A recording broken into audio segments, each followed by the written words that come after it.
Un acto de la genialidad humana está ahora presente en todo el mundo.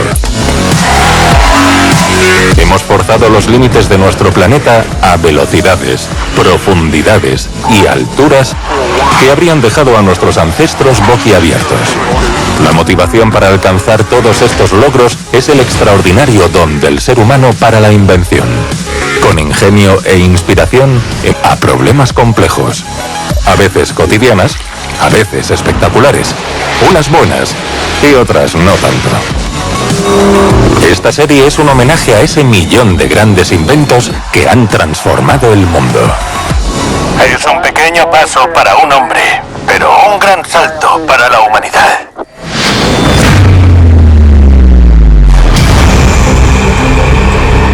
Hay un invento que ha revolucionado los viajes. Es un gran avance con el que podemos lanzar robots a otros planetas y también desencadenar el horror. Ha hecho de nuestro mundo un lugar más pequeño. Ha modificado nuestra imagen del mundo. Antes era un planeta enorme e inabarcable, y lo ha reducido a algo diminuto que podemos cruzar en unas horas. La gente más glamurosa ha disfrutado de sus ventajas.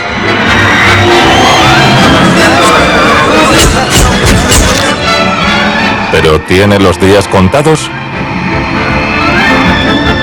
¿O habrá un futuro sostenible para el motor de reacción?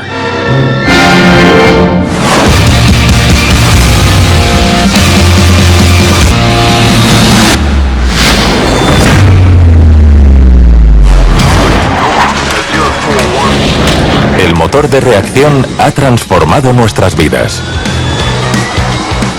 Lo más sorprendente de los motores de reacción es que te permiten coger un trozo de metal de varios cientos de toneladas con 400 o 500 personas y lo lleva por el aire a casi 1000 kilómetros por hora. ¡Es de locos! Gracias a esta invención, viajar a lugares exóticos o consumir alimentos de países lejanos. Pero el motor de reacción es un invento sorprendentemente reciente que posibilitó nuestro anhelo de volar. Desde la antigüedad, el ser humano ha soñado con viajar por el cielo, dejando atrás los problemas del mundo. No miramos al cielo y al ver a los pájaros volando, el cerebro de los ingenieros comienza a funcionar cuando quieren encontrar una solución a algo. La conquista del cielo ha sido larga y peligrosa.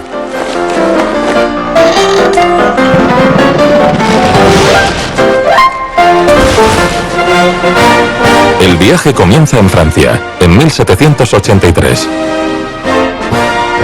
Con el atrevido científico Jean-François Pilatre de Rosier. Este científico escupía fuego, aspirando hidrógeno y soplando sobre una llama, para explicar su capacidad explosiva.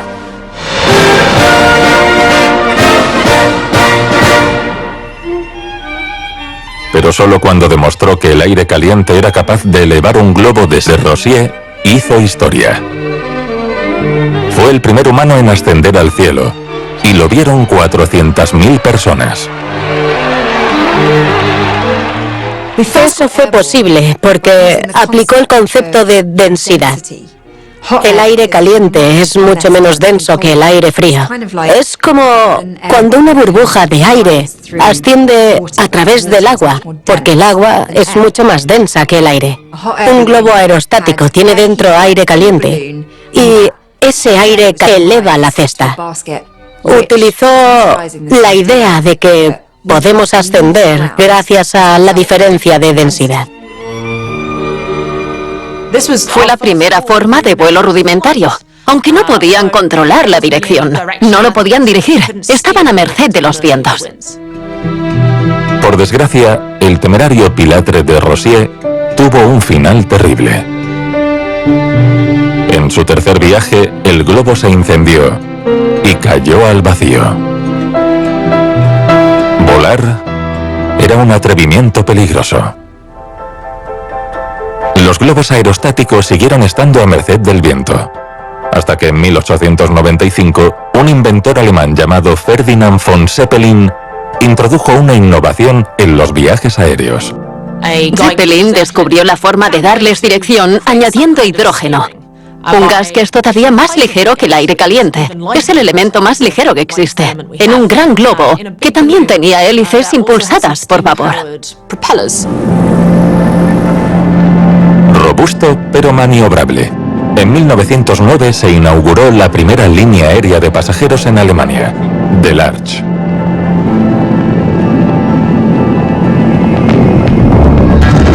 Pero el secreto que posibilitaba el éxito del Zeppelin era el hidrógeno, el mismo gas del que Pilatre de Rosier ya advirtió. En 1937, el Hindenburg reveló lo peligroso que puede ser el hidrógeno. Hoy los globos todavía vuelan gracias a la diferencia de densidad entre el aire caliente y el aire frío. Se consideran mucho más seguros, pero siguen teniendo dificultades con la velocidad y la dirección. Así que hubo que buscar una forma más rápida y manejable de viajar por el aire para llegar a este momento, en el que disfrutamos de viajes internacionales baratos y seguros. Y la clave estaba en un invento que ya había transformado los viajes por tierra: el motor de reacción.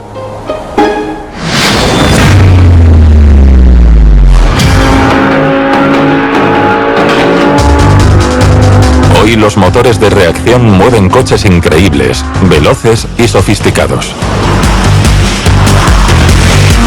Pero si volvemos atrás en el tiempo, veremos algo muy diferente.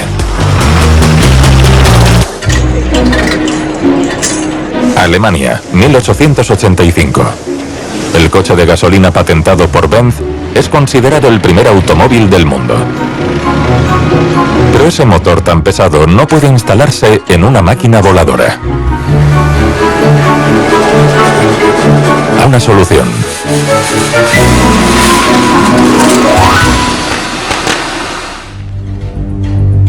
...1903, Dayton, Ohio, Estados Unidos. Orville y Wilbur Wright han diseñado una máquina voladora impulsada por el motor de un coche. Los hermanos Wright decidieron construir un motor de combustión. Eso haría que la explosión, la pequeña explosión de combustible y aire dentro del motor, se transformara en movimiento. Y al instalarlo en su avión, lo impulsara hacia adelante. Pero el problema era el peso. En esa época ya existía el motor de combustión interna para automóviles. Pero el problema es que esos motores de combustión interna eran muy pesados porque estaban hechos de acero. El 17 de los hermanos Wright confiaban tanto en su invento que realizaron un vuelo de prueba. Contra todo pronóstico, su máquina voladora se elevó por los aires. O bajo la manga. Su motor no era de acero. Hacía poco se había en cantidad suficiente como para poder construir motores con él. El aluminio es uno de los elementos más abundantes de nuestro planeta. Pero solo a finales del siglo XIX pudo separarse de otros elementos y usarse en su forma pura. Desde entonces, este metal ligero pero fuerte se ha utilizado para la producción de automóviles, bicicletas e incluso latas de bebida. El aluminio era el secreto de los hermanos Wright. La respuesta oportuna a su gran problema, el peso. El motor de aluminio metió a los hermanos Wright en los libros de historia. Y el vuelo propulsado por combustión interna, por fin fue una realidad. Los primeros aviones usaban el mismo tipo de motor que un automóvil o una motocicleta, un motor de combustión interna, donde el combustible mueve válvulas y pistones. Ese movimiento lineal se convierte en movimiento rotatorio y hace girar una hélice, y esa hélice empuja el aire hacia atrás. Si empuja el aire hacia atrás, entonces la hélice experimenta una fuerza igual y opuesta, moviendo el avión hacia adelante. La invención de los hermanos Wright sigue siendo la base de todos los aviones con hélice. El motor hace girar la hélice, impulsando el avión. Y las alas utilizan el flujo de aire para elevar el avión. Más rápido y manejable que un globo, los aviones con hélice y motor de combustión interna eran la única forma de volar. Hasta que en la Segunda Guerra Mundial se produce un avance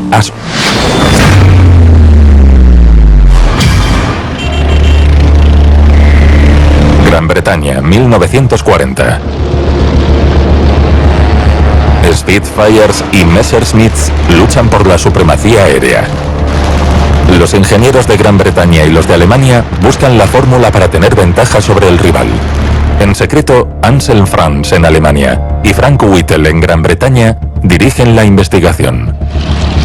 Ambos saben que el gran obstáculo para fabricar aviones más rápidos es la potencia del motor de combustión interna. El motor hacía girar las hélices, funcionaba con ayuda de las alas, pero solo impulsaba el avión hacia adelante. Solo llegaba a cierta altura, así que necesitaban un cambio para poder ir más rápido. Los ingenieros militares de Gran Bretaña y de Alemania pensaron que modificando el diseño los aviones irían más rápido. Y eso es algo fundamental en la guerra.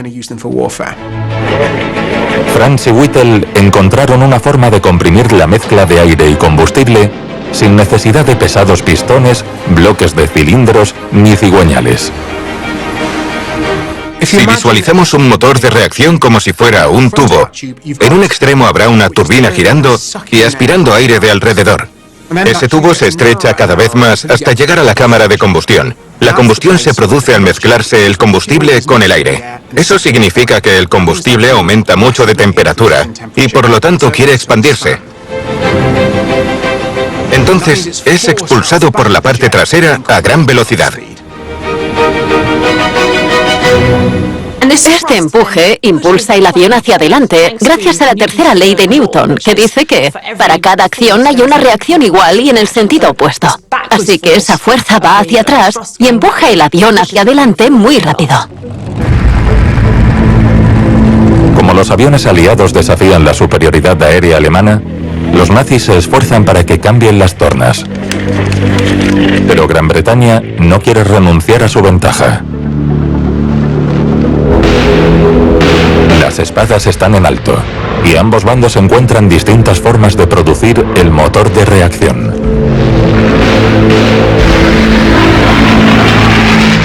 Frank Whittle ideó el primer motor de reacción siendo estudiante, a finales de los años 20. Y llevaba trabajando en su idea desde entonces. Conocía los fundamentos de sustentación y agarre, los principios básicos de la aviación. A partir de eso estudió cómo volar más lejos y más rápido. Por las limitaciones de la densidad del aire dedujo que si querías volar más rápido, tenías que volar más alto. En 1941 lanza el primer de reacción, el Gloster Whittle. Parece que ha ganado pero su diseño es decepcionante. El motor de reacción de Whittle no es lo suficientemente fiable ni potente como para instalarse en un avión militar. En Alemania, Anselm Franz tiene ventaja, ya que cuenta con los trabajos sobre el motor de reacción de otro físico, Hans von Ohain. Franz mejora el diseño de von Ohain, aumenta el flujo de aire que mueve su motor de reacción para crear aún más empuje. Y en 1944, Alemania inicia la producción en masa del primer avión con motor de reacción, el caza Messerschmitt Me-262. El Me-262 hizo que los combatientes aliados mordieran el polvo, pero llegó demasiado tarde para Alemania. Aunque el motor de reacción de Franz cambiará el mundo para mejor.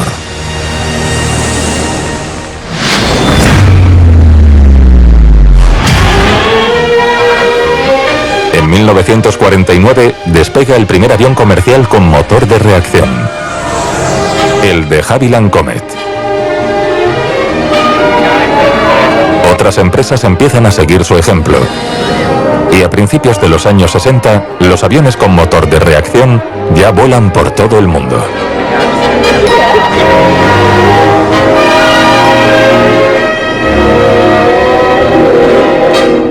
Entre 1957 y 1978, Boeing encargó 725 unidades de su primer modelo con motor de reacción, el 707, para uso comercial.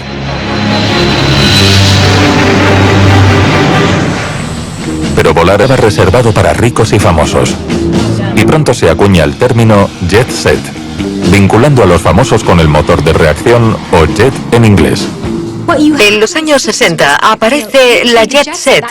De ahí viene el término. Era un grupo de personas que tenían carisma, aspecto y dinero suficiente como para conquistar el cielo, que ya es mucho, y para hacer el mundo más pequeño. La lista de estrellas que pertenecían a esa exclusiva jet set incluía a Frank Sinatra o a Brigitte Bardot, que hicieron honor a ese mundo de glamour. Bajaban por las escalerillas. Era como una pasarela y se hacían esas fotos glamurosas con el viento soplando y sonreían y saludaban en la alfombra roja. Pero pronto, el avión con motor de reacción se hace más grande y la posibilidad de hacer viajes internacionales se abre a todo el mundo. El Jumbo despega por primera vez en 1970. Y gracias al aumento de la capacidad de la cabina, bajan los precios y aumenta el número de pasajeros. De repente, volar pasa de ser algo reservado para unos pocos a algo a lo que todo el mundo puede acceder. Eso significa que la gente puede irse de vacaciones, que las familias pueden visitar otros países, conocer otras culturas, experimentar cosas nuevas. Y se produce un gran salto adelante en nuestra cultura. El mundo no tiene límites. Cualquiera puede irse de vacaciones a un lejano país exótico.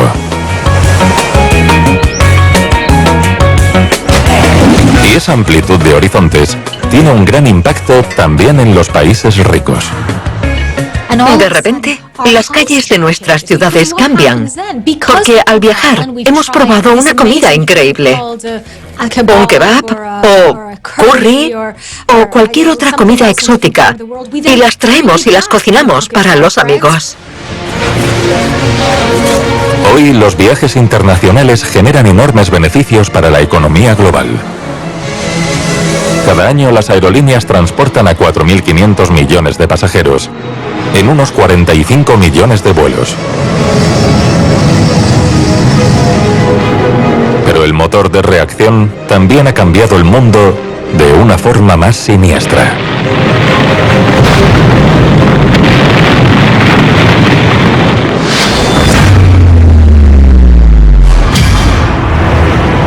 Desde los años 50 en adelante, los cielos se llenan de aviones militares y de pasajeros. Y un país domina los cielos: Estados Unidos. A finales de 1945, unos meses después del final de la Segunda Guerra Mundial, comienza un nuevo conflicto. Y Estados Unidos diseña un avión con motor de reacción que puede soltar bombas nucleares sobre Europa o Asia y regresar a Estados Unidos.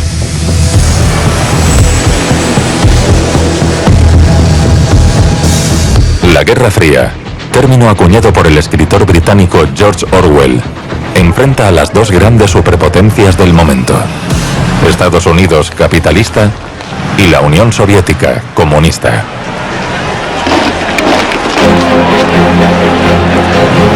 Es una batalla ideológica que amenaza al mundo con la aniquilación total. Fue una época aterradora para la gente.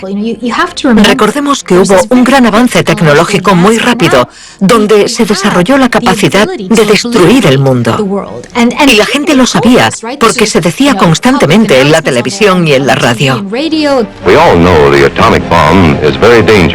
Se explicaba cómo sería ese final si llegaba, y constantemente se transmitía que estaba muy cerca el fin del mundo. En el cine y en los medios del Reino Unido y Estados Unidos se daban instrucciones para sobrevivir al poder destructivo de una bomba nuclear. Y se hacían simulacros en las escuelas para que los alumnos supieran cómo protegerse.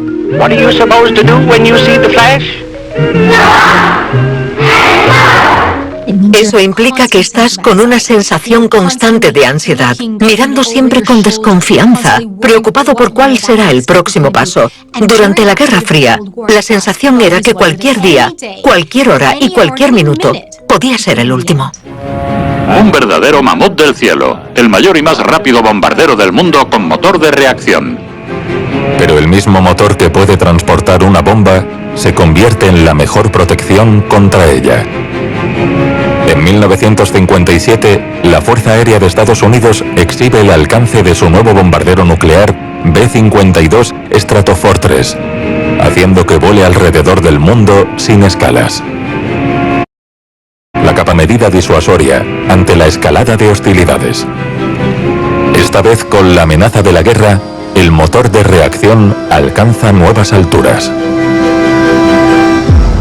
Durante la Guerra Fría estudiaron la forma de atacarse y vieron las limitaciones del avión.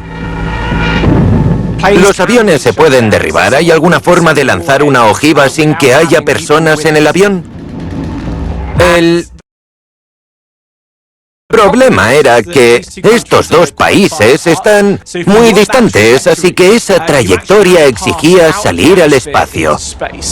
Pero ahí el motor de reacción no se puede usar, porque no hay suficiente aire y no se puede propulsar. Así que tenían que diseñar un misil que llevara el aire dentro. El cohete V2, un laboratorio volador.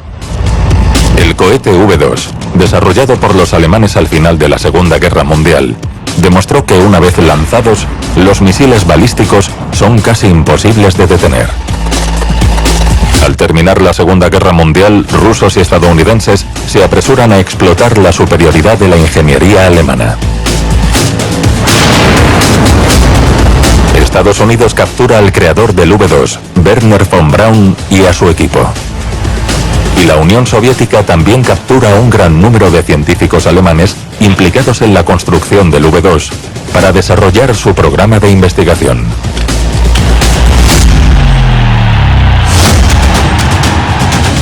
Ambos bandos invierten grandes sumas para mejorar el motor de reacción.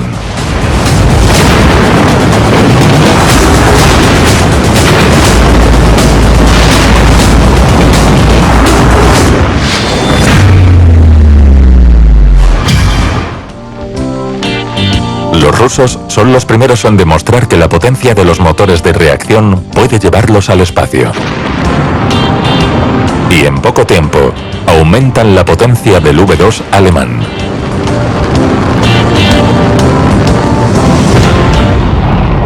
El 4 de octubre de 1957, los soviéticos utilizan el primer misil balístico intercontinental propulsado por motor de reacción para lanzar el Sputnik. Un gigantesco motor de reacción lleva al primer satélite creado por los humanos más allá de la atmósfera terrestre. El lanzamiento del Sputnik es una cita con la historia, el amanecer de una nueva era. Pero ¿cómo funciona un motor de reacción en el vacío del espacio? El truco es que lleva oxígeno en estado líquido. El misil balístico mezcla los dos combustibles, así que lleva oxígeno líquido y un propulsor más convencional. Se mezclan y se prende. como en el motor de reacción. Eso provoca que los gases se expandan hacia afuera y eso provoca un empuje a una velocidad increíble, capaz de impulsar el cohete. Así que al principio es impulsado a velocidades increíbles y luego simplemente sigue las leyes de la gravedad para alcanzar su objetivo. Los motores de reacción del Sputnik dan al cohete una autonomía de 8.800 kilómetros. Es decir, es capaz de dejar caer una ojiva nuclear sobre Estados Unidos. Estados Unidos es víctima de la Sputnik manía.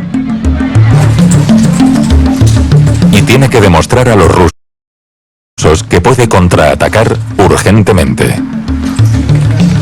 Su primer intento es un gran fracaso.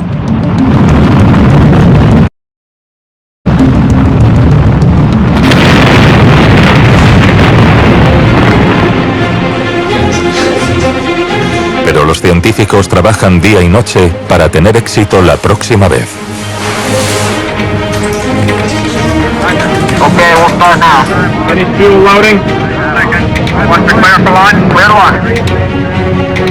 Y el 31 de enero de 1958, los motores de reacción estadounidenses ponen al Explorer 1 en órbita terrestre.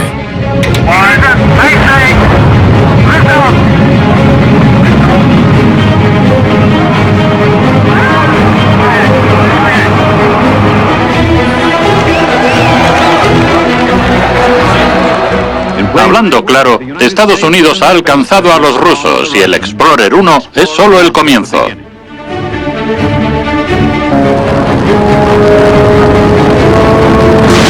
Arranca el programa de exploración espacial de Estados Unidos, supervisado por la Administración Nacional de Aeronáutica y del Espacio, o la NASA, que se crea en...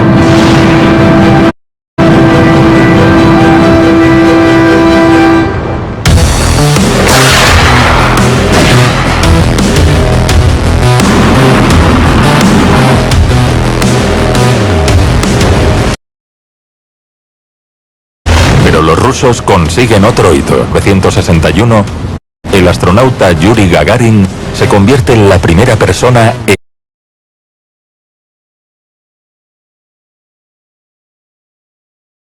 en viajar al espacio exterior.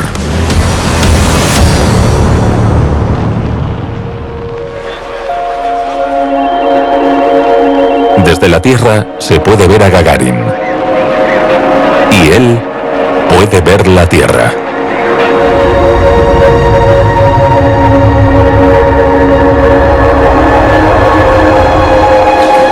Los motores de reacción soviéticos posibilitan una serie de primicias impresionantes. Así que Estados Unidos tiene que trabajar duro para contrarrestar la campaña de propaganda. En mayo de 1961, el presidente John Fitzgerald Kennedy hace una arriesgada promesa en público.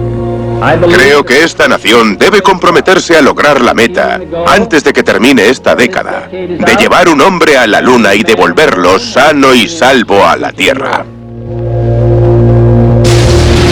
Pero Kennedy también quiere eliminar el miedo a la guerra nuclear. Que no lo gobernará una bandera de conquista hostil, sino un estandarte de libertad y paz. Hemos jurado que el espacio no se llenará de armas de destrucción masiva, sino de instrumentos de conocimiento y entendimiento. Toda la presión recae sobre los ingenieros estadounidenses, que deben aceptar el desafío. Elegimos ir a la Luna. Elegimos ir a la Luna en esta década y también afrontar los otros desafíos no porque sean fáciles, sino porque son difíciles.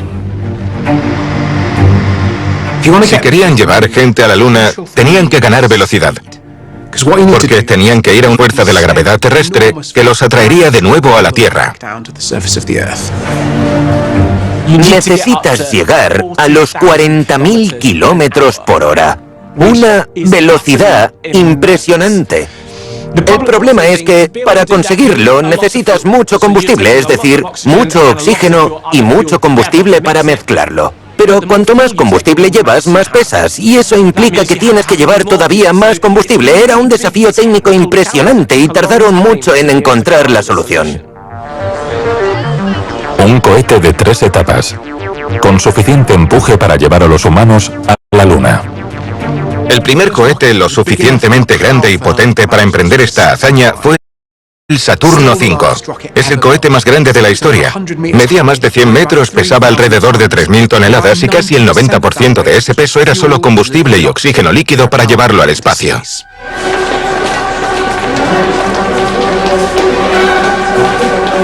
El 16 de julio de 1969, los astronautas estadounidenses Neil Armstrong, Edwin Buzz Aldrin y Michael Collins participaron en la misión Apolo 11.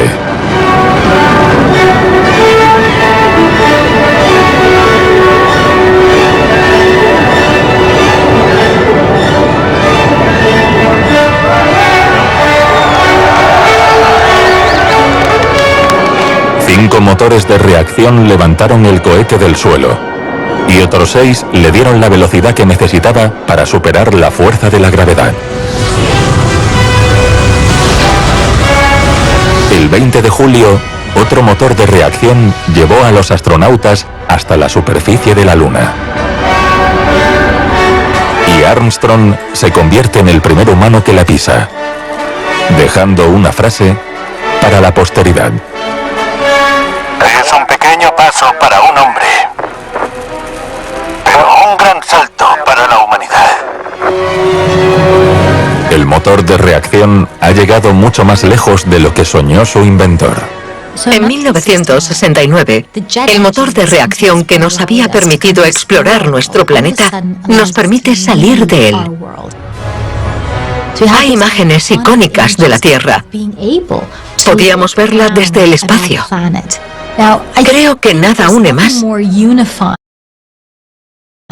que sentir que formas parte de algo más grande. Al ver esas primeras imágenes, la gente sentiría que la humanidad había conquistado los cielos y también el futuro.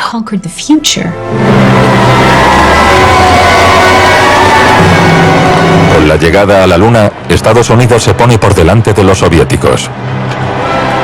Los astronautas son recibidos como auténticos héroes, y los hitos soviéticos quedan atrás. El motor de reacción había llevado a los humanos al espacio. Pero la velocidad que los motores de reacción podían alcanzar en la Tierra estaba limitada.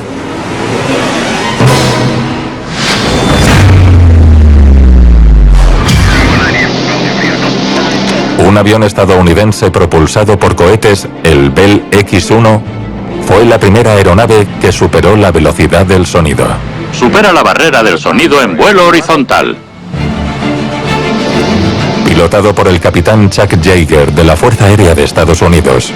En octubre de 1947, este avión de pruebas fue lanzado desde sobre el desierto de Mojave, en California. Ahí vemos el avión cohete, el X-1 liberado en mitad del vuelo. Esto es un logro histórico. Logra la sorprendente marca de 1.540 kilómetros por hora, a casi 22 kilómetros de altura. Yeager llama al avión Glamorous Glennis, en honor a su esposa.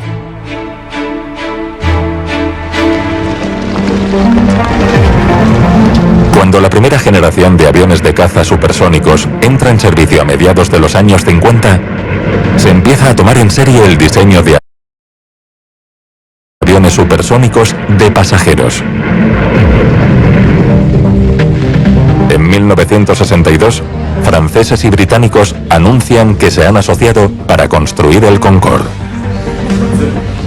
100 pasajeros con todo su equipaje de Londres a Nueva York en 3 horas. Eso promete el Concorde, el avión supersónico anglo-francés.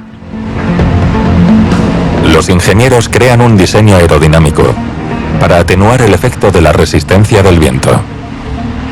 En cuanto a los vuelos supersónicos, el verdadero reto es el diseño de la aeronave. En lugar de las alas rectas son oblicuas, alas en flecha. Eso permite volar más rápido. El fuselaje debe ser mucho más fino para poder maniobrar a esa velocidad supersónica. Pero los estadounidenses no quieren que los europeos tengan ventaja y luchan para mantener el control de la industria de la aviación. En 1966, Boeing gana para construir un avión supersónico que transporte 3 veces más pasajeros que el Concorde. Pero el proyecto no tiene recorrido.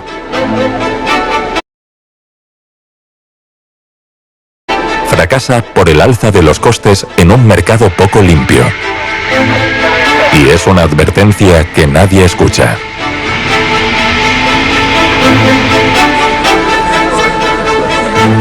Mientras tanto, la inteligencia soviética tiene instrucciones para averiguar todo lo posible sobre el prototipo.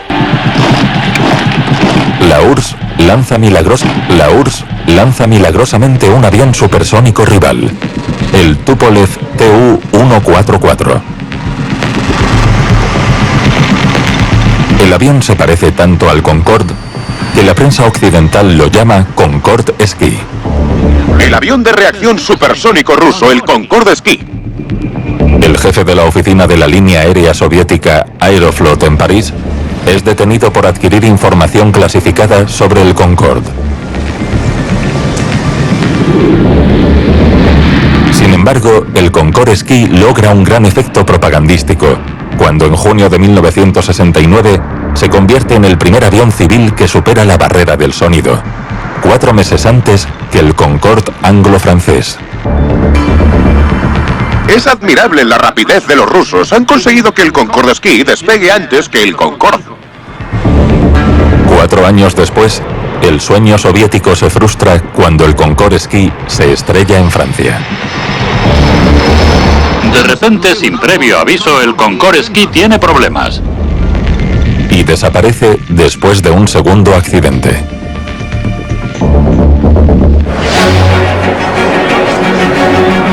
Mientras, los franceses y los británicos siguen adelante con su proyecto supersónico.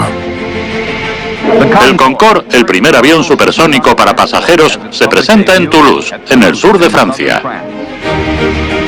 Hay muchas esperanzas puestas en ese vuelo inaugural del Concorde. Al final de la pista está el Concorde 001. 135. Nose come up to 20 degrees, she's airborne.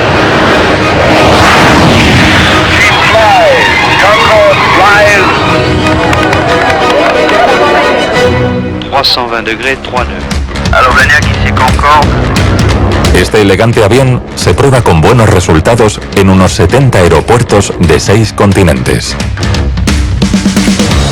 En todos los países que ha visitado, el Concorde ha sido un imán irresistible para las multitudes.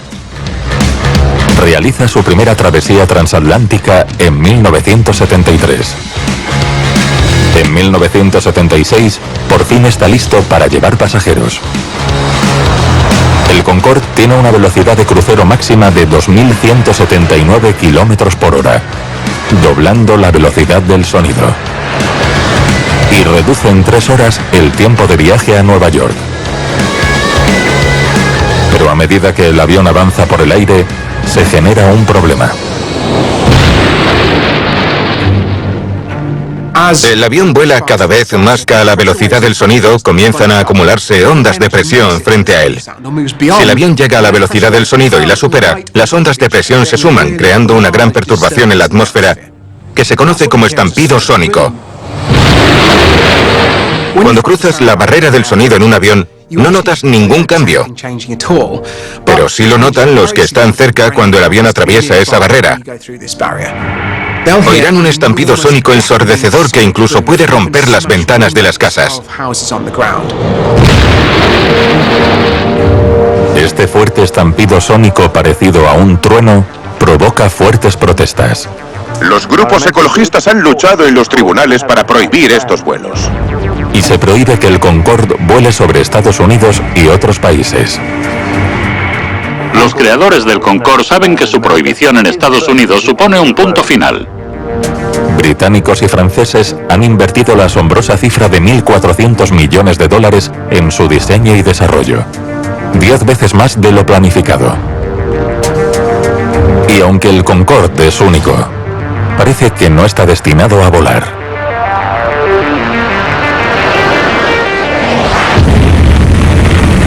Un accidente en Francia en el año 2000, con 109 muertos a bordo y 4 en tierra, señala el fin de este glamuroso y costoso símbolo de estatus.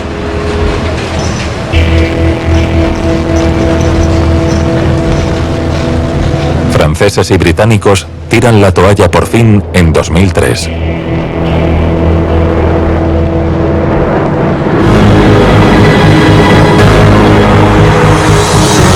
Cuando los Concorde de la British Airways aterrizan por última vez, la multitud se reúne para ofrecerles una emotiva despedida. A pesar del final de los viajes supersónicos, el número de pasajeros que viajan en aviones subsónicos se ha disparado. El motor de reacción ha reducido las distancias, pero un problema aún más urgente amenaza su futuro: el calentamiento global. Y el tráfico aéreo es una de las industrias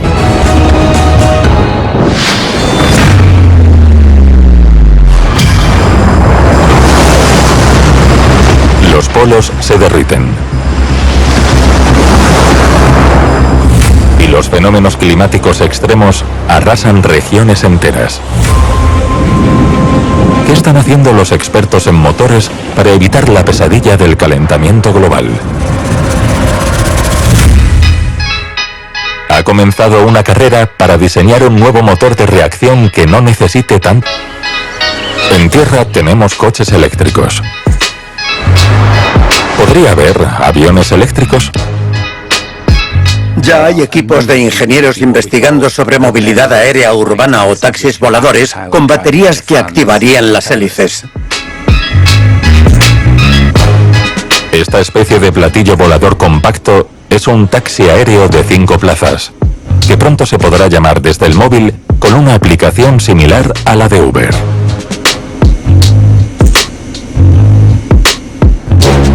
Tiene 36 motores de reacción eléctricos. Puede despegar y aterrizar verticalmente en las ciudades y recorre hasta 300 kilómetros en 1 hora. Hacer viajes interurbanos más baratos y sostenibles con 0 emisiones.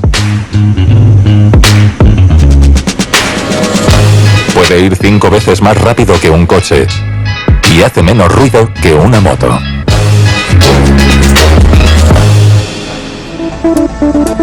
En 2015, este avión bimotor eléctrico consiguió un hito histórico, despegando de forma autónoma y cruzando el Canal de la Mancha. Ha sido casi perfecto y me siento bien. Los japoneses aún no lo saben. Pero todavía es imposible mover con electricidad un gran avión de pasajeros, como este Airbus A350. Que transporta hasta 350 pasajeros a pero sus motores queman unas 7 toneladas de combustible por hora. Para reemplazar esa cantidad de combustible con baterías, en lugar de 7 toneladas de queroseno, llevaría 250 toneladas en baterías. Nos enfrentamos a un gran desafío. 250 toneladas es muchísimo peso para volar solo 1 hora. Pero no hay que desesperarse. Los ingenieros están buscando fórmulas para que volar sea más sostenible, con herramientas de última generación como realidad asistida y virtual. Hoy los ingenieros tienen muchas herramientas que les permiten hacer una representación en 3D del motor, moverlo literalmente con las manos, deshacer partes, mirar dentro y quitar componente por componente. Pueden caminar dentro del motor y ver cómo interactúa con la aeronave para comprobar que no haya problemas y que todo encaje perfectamente.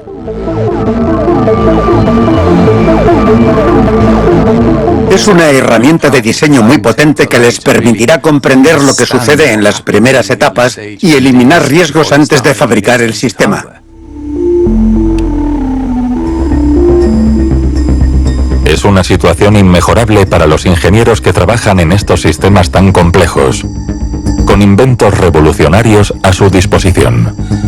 En el futuro, los motores de reacción deberán llegar más lejos, siendo más eficientes y más rápidos.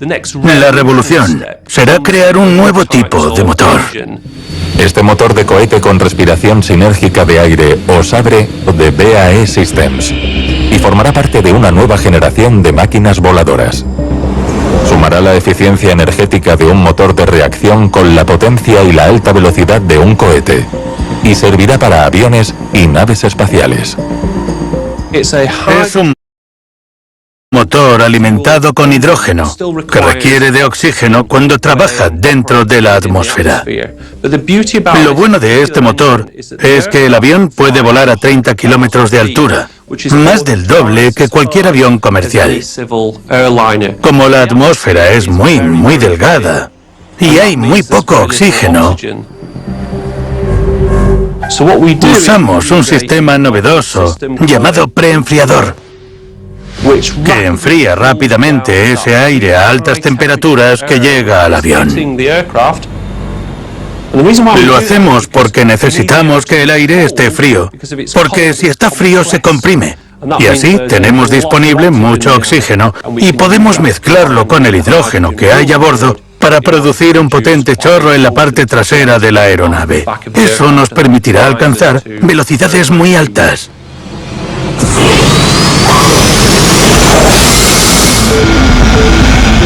Los motores de reacción convencionales solo pueden hacer que los aviones tripliquen la velocidad del sonido, o Mach 3. Pero este diseño con oxígeno preenfriado puede funcionar a Mach 5 y viajar 2 veces y media más rápido que el Concorde. Con el motor SABRE se viajará de Londres a Australia en 4 horas y media. Viajes espaciales, ya que el motor de la nave espacial sería reutilizable. Podríamos ir al espacio en cualquier momento sin tener que construir un cohete en cada ocasión, o tener que recuperar los componentes del cohete y repararlos, reconstruirlos y despegar. De esta forma podríamos ir al espacio habiéndolo decidido un día antes, en vez de estar meses o incluso años preparándolo. Hemos avanzado mucho desde el globo aerostático de Pilatre de Rosier y el primer avión de los hermanos Wright. Tener una nave espacial lista para despegar de un día para otro haría que el programa Apolo, que nos llevó a la Luna, fuera algo obsoleto. Los turistas atrevidos podrían visitar otros planetas. Un viaje por el espacio que no considerábamos posible. Ha revolucionado nuestra visión del mundo. Ha convertido este enorme planeta en algo que podemos cruzar en unas horas. Los humanos siempre nos hemos preguntado qué hay en el cielo. Poder conquistar los cielos, acceder al lugar donde creíamos que estaba la divinidad, es la expresión más lograda del ingenio humano.